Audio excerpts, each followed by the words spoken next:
భారత్ మిషన్లో భాగంగా స్వచ్ఛ సర్వేక్షణ పేరుతో కేంద్ర ప్రభుత్వం అందజేస్తున్న అవార్డుల ప్రదానోత్సవం ఢిల్లీలో ఘనంగా జరిగింది. విజ్ఞాన్ భవన్లో జరిగిన ఈ కార్యక్రమంలో రాష్ట్రపతి ద్రౌపది ముర్ము అవార్డును ప్రదానం చేశారు. తెలంగాణ నుంచి సికింద్రాబాద్ కంటోన్మెంట్ ఉత్తమ కంటోన్మెంట్ బోర్డుగా గుర్తింపు పొందింది. వివరాలు సార్. స్వచ్ఛ సర్వేక్షణ్ 2024-25 అవార్డుల కార్యక్రమం కేంద్ర గృహ పట్టణ వ్యవహారాల మంత్రిత్వ శాఖ ఆధ్వర్యంలో ఢిల్లీలో జరిగింది.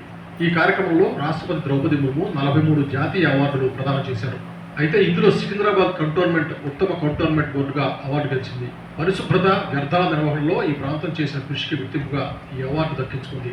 ఈ సంవత్సరం స్వచ్ఛ సర్వేక్షణలో పెద్ద నగరాలతో పాటు చిన్న నగరాలు కూడా సమాన అవకాశం కల్పించారు.